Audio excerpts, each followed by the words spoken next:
What's up, everybody? We are a week away from Season 3 of Warzone, and that means Rebirth Island. So, of course, with us only being a week away, Call of Duty dropped their intel drop / roadmap, whatever you want to call it. As usual, we're going to skip right to the Warzone stuff. We're not going to worry about Modern Warfare 3 and zombie stuff. But before I get into it, I will be live the afternoon, evening, night of the update. Trying out, of course, Rebirth Island. I should be on Rebirth the whole night, but I'll be trying out the new weapons. So Twitch is linked down in the description below. If you want to see anything, you want me to land anywhere, do anything, just let me know in chat, and I will be happy to oblige. But that being said, here we can see the roadmap. We can see a big old block of Warzone stuff, and then, of course, the stuff at the bottom that affects all the game modes, the different weapons, operators, etc. So there's a lot to get into. So let's go and get into it. Like I said, if you want to read this will be linked in the description below as usual, but we're going to go right down to the Warzone overview. They have a content summary that we're going to skip because we're actually going to talk about the content. But as I mentioned, and as you've probably heard by now, Rebirth Island is coming back. You can see the map here. The map is how it was at the end of Warzone 1, well, when they took it away. And so we'll go over the points of interest. We're not going to spend a lot of time because Rebirth came in form of Alcatraz. We had two different versions of Rebirth, and it's not all that different. Of course, we have bio weapons, my favorite landing spot. Love landing bio roof. That's where you land. I will see you there on drop day. You can see some obvious differences. The outside looks like weathered and worn, but then the inside looks fresh and new. I do like how the bright colors, fresh, new look on the interior. Then we have industry. I don't know. This is an unnamed POI. I don't remember anyone ever calling it industry. I don't know if we ever called it anything. The outside looks refurbished here, unlike the outside of bio. But maybe bio, maybe it's like an unused facility. Yeah, I don't know. Industry. Here's what industry is going to look like. Once again, they refreshed the interior just like they did for bio. Looks more modern and up to date. Then we have the helipad and hilltop outside of industry. Same old thing, same water tower, same helicopter.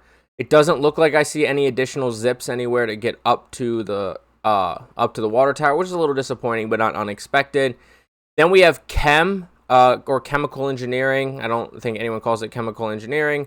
But once again, refreshed exterior, unlike bio, but like industry. Little refreshed on the outside. The inside, same thing, more modernized, more refreshed, looks repainted. Then we have dock area, which is below industry. Looks pretty much the same. The little building out here looks the same. Everything looks the same, including square building by over to the right. Although, if you see now, there is an actual tunnel here. It's a sewage treatment power room and lookout. This POI stretches all along the northern shoreline of the map. Beginning with sewage treatment plant connected to industry. Adjacent to that is Power Room 04, jutting out an elevated concrete structure. Rusting catwalks connect these areas. There's both an open bunker door and submerged pipe leading to a completely waterlogged bunker, and likely a few secrets lost in the waves. So if you swim through this tunnel, you can go find good loot, essentially. Then we have the other part of dock where the ship was added at the second iteration of Warzone 1 Rebirth. The ship looks worn and weathered, but everything else looks the same. Then we have one of the favorite hot drops, Control Center. I always hated fighting Control. I don't know what it was about the building. I just hated fighting Control. But you can see that this one looks like it's fallen into disrepair a little bit, especially the inside. You can see the big shield logo from, I think this Coney Group, fell onto the ground. But it's the same old otherwise. Then we have prison. The roof doesn't have the big gaping hole in it that had the original. By big gaping, not near as what could happen to it, which we'll talk about shortly. But otherwise, prison looks like it's the same. The inside looks the same, but more weathered. But layout and everything looks the same as we probably expected. Then they mention the water tower point of interest, which we already kind of talked about with helipad and hilltop. You can see the one zip on the inside, but there's not a zip all the way to the top. It's interesting because this looks more like dirt than I remember there, but not really that big of a deal. But everything looks the same structurally with prison. Then we have harbor, which once again just looks weathered, but looks the same otherwise, including this building over here. This building, though, does look revamped on the inside, and it looks like this is a tunnel system here. I don't know if which descends into a water-filled concrete pipe. You can swim through to reach multiple exit points, perfect for repositioning and flanking the unexpected. That's interesting. Then we have headquarters and lighthouse. Looks pretty much the same. Looks a little more distraught inside, but overall looks the same. The very top of Lighthouse is not accessible like it wasn't before. You can just climb up there, but it's just that one room. The light on the lighthouse is actually blocked off, and the headquarters building also has that abandoned look in it. Then we move on to Factory, and Factory looks like it's been repainted. The inside probably looks brand new too. We have the Factory dockside, where once again the ship that was added at the second iteration of Warzone 1's Rebirth Island looks the same, but just looks worn. I hope there's a horn that we can hit on them. Then living quarters. Living quarters looks like the same layout again that we're all familiar with. Even has the tents. Everything just looks worn again. And then finally Stronghold. Stronghold looks the same but weathered again. I wonder if the interiors will look repainted or if they'll look weathered and worn, since it's kind of a mix on both the map. And then, of course, they do link to a TAC Atlas to talk more about the map and the POIs. I'll link that down below as well if you want to go check that out for yourself. But we're going to keep moving on. New game modes. There's a new game mode called Warzone Boot Camp, where you're going to load in with 44 players total, up to 20 actual players and 24 bots.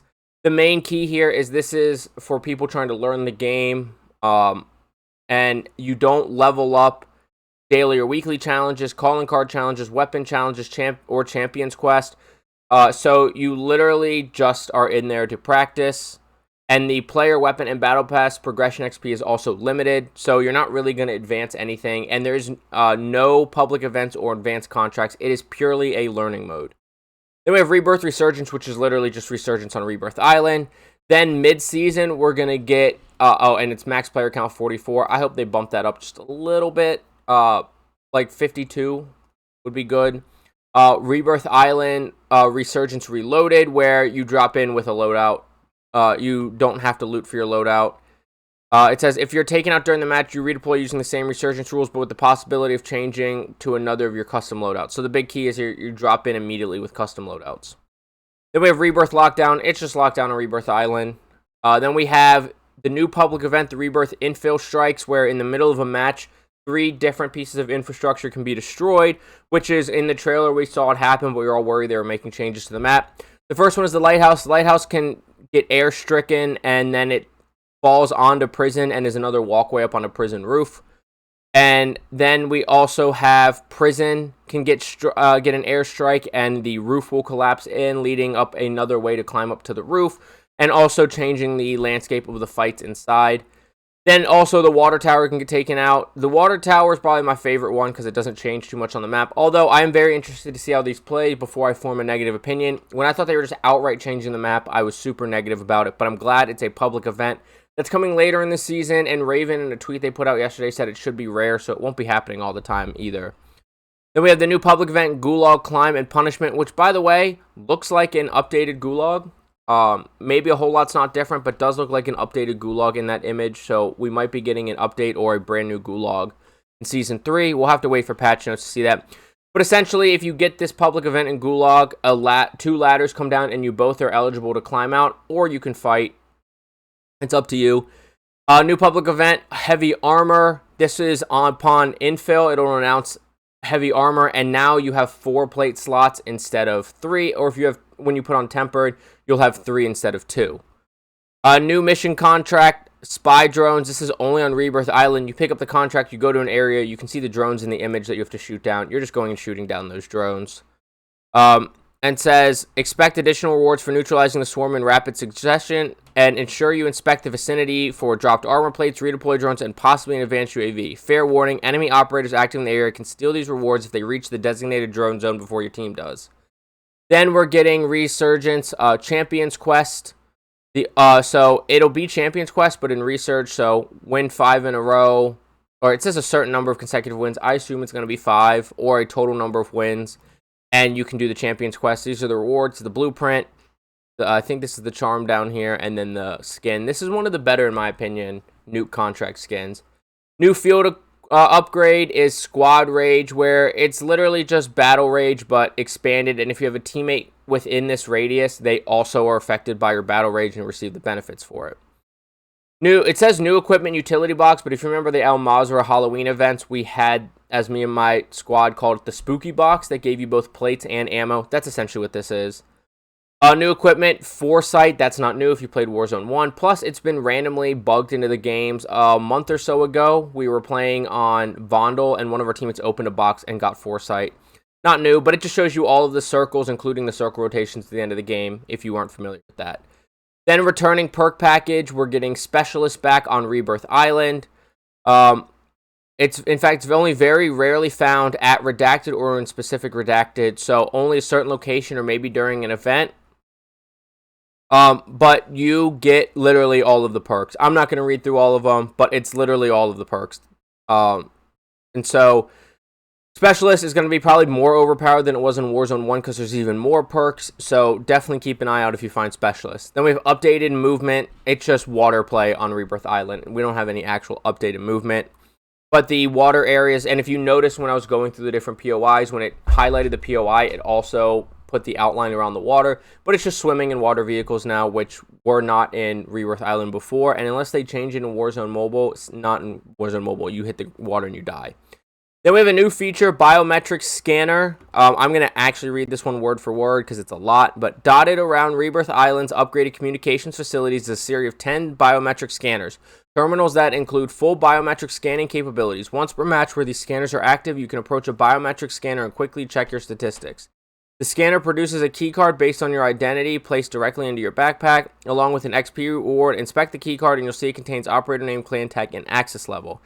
Keycards. These take up a slot in your backpack, can be dropped or looted, and can unlock a special menu in any Rebirth Island buy station for the duration of the remaining match. Keycard rarity. There are 6 different rarities of keycards: bronze, silver, gold, platinum, polyatomic, and Orion. Essentially the camos from Modern Warfare 2. The percentage chance of receiving specific rarity is redacted, but your chances improve if squad mate is close by during a scan, or if you repeat the scanning process the next in real life IRL day. So if you want a higher chance of the more rare cards, either make sure your teammates are nearby, which seems to be a theme, which we'll get into that, but that seems to be a theme of this.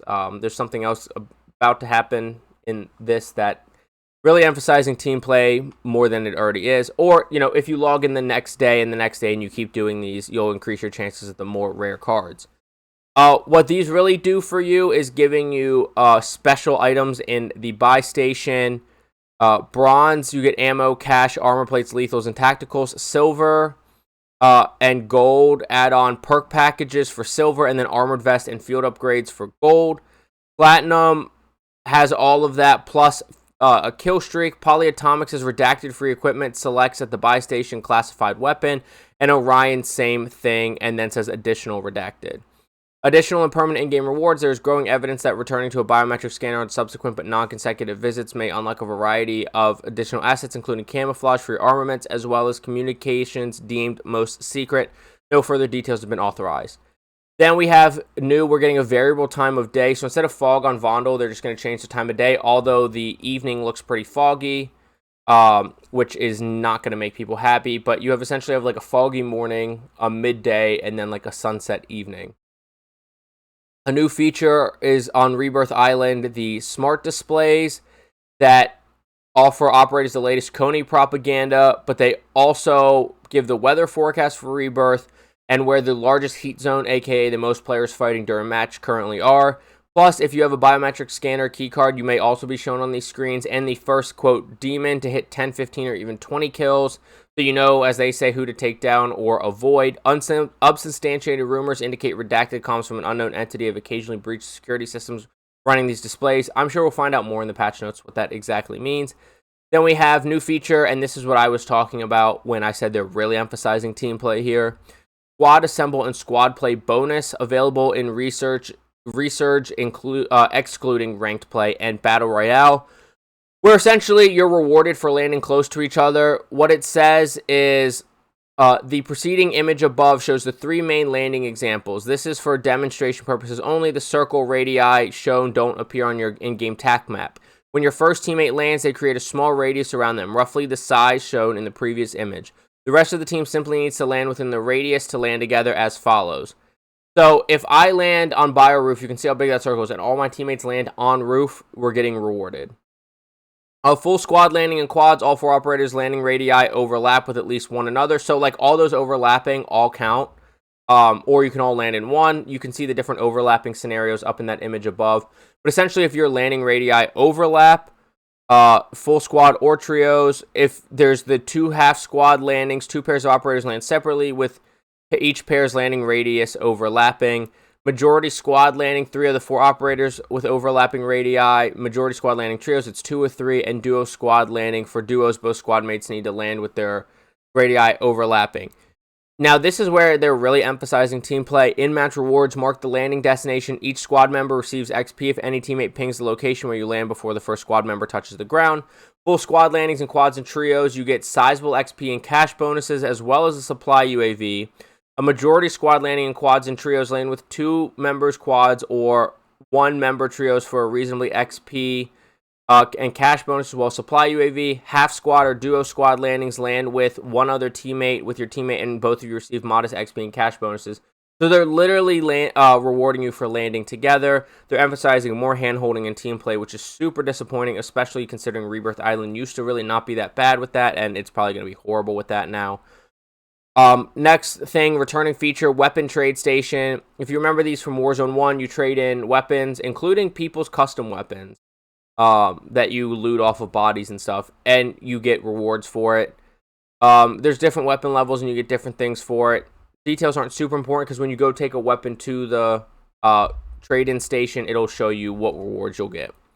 Unsubstantiated intel is available on Rebirth Island. It seems the island contains a great many secrets, perhaps some completely undiscoverable. All of this is off books and some redacted, requiring a multi-step process. A multitude of challenges not redacted, remaining untracked redacted, but not related to the custom weapons available redacted. Additional, it seems Makarov's recent infiltration of Rebirth Island has not gone unnoticed.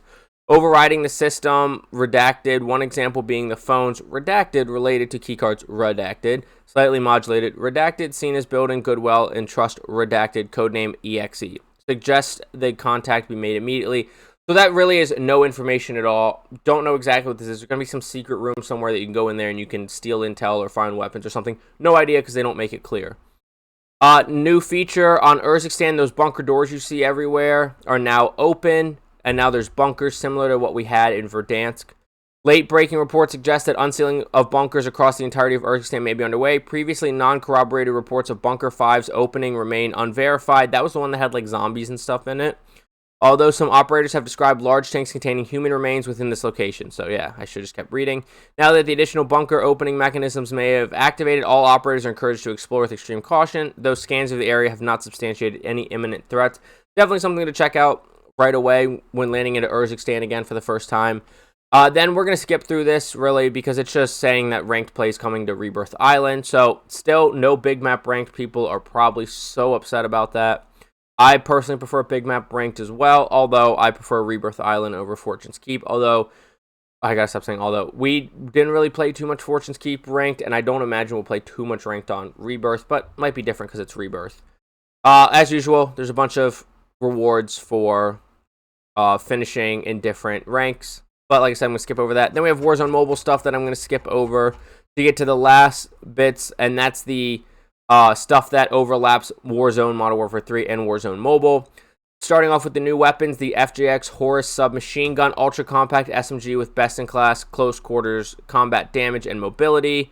Versatility is the name of the game when this machine pistol SMG, a favorite of those who like to pack a punch on the run. This weapon has an incredible fire rate and class-leading mobility and handling to help mitigate the recoil control.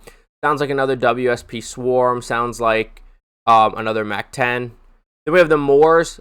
New sniper rifle coming. The single-load railgun delivers a high-damage payload with excellent velocity and penetration. Hopefully it's a one-shot sniper. Interesting that's a single-load weapon. We have Gladiator melee weapon, and then mid-season we get the Bal 27 assault rifle. It's a bullpup prototype designed to increase fire rate over time while the trigger is squeezed. Think like the aftermarket kit for the Sidewinder. Then aftermarket parts. That's the last thing. The Jack Cutthroat for a handful of the assault rifles and the AMR. The 3D printed stock provides an unrivaled combination of speed and stability while aiming down sights. Jack Revenger kit for the BP-50. This conversion kit turns the BP-50 into CQC Legend, a 9mm conversion with shortened receiver and high-end capacity magazine, so an SMG. The Jack Jawbreaker for the KV Broadside converts shotgun into a hard-hitting automatic battle rifle. That one could be broken. The Jack Shadow Titan kit, compatibility with the Bruin MK9, converts the Bruin MK9 into a compact and integrally suppressed light support weapon chambered in 300 blackout. So maybe an SMG, maybe a sniper support. That one sounds super interesting. Jack Patriot converts the M16 into a fully automatic rifle with a heavy ported barrel built to provide superior recoil control and firing aim stability. That one's also interesting. Maybe Modern Warfare 2 guns will start being brought back into the fold some to help mix things up, help the game feel different. Warden's compatibility with the Lockwood MK2. Relive the glory days. If you know, you know. Stir up the Hornet's Nest and take down your enemies, leaving no loose ends with these museum-worthy akimbo lever action shotguns. Jack Atlas kit for the AMR-9 converts into extremely lethal and accurate 5-round burst carbine chambered in 5.56, and the photonic charge barrel for the Moore sniper. The hyper advanced barrel is more than simply a barrel. Holding the trigger charges the rifle and fires a single high-powered energy projectile, so like the charge rifle from Apex. And then everything else is just trying to get you to buy Battle Pass and skins. Nothing else really. With that all being said, as usual, I'll have this link down below. Once again, if you want to check it out for yourself. Also have that TAC Atlas for Rebirth Island link down below. And as usual, like I said, I'll have my Twitch link down below. I will be live the evening and night of the update, trying out the new weapons, being on Rebirth, of course, maybe checking out these Urzikstan bunkers. So feel free to follow me on Twitch, ask any questions, ask to see anything you want to see. And I also have my social medias linked down below, TikTok, Instagram, Twitter, if you want to check those out for yourself. Always appreciate any interaction on any of those accounts. But I will see you on Rebirth Island. Before you know it, get frying. Have a good day. Bye.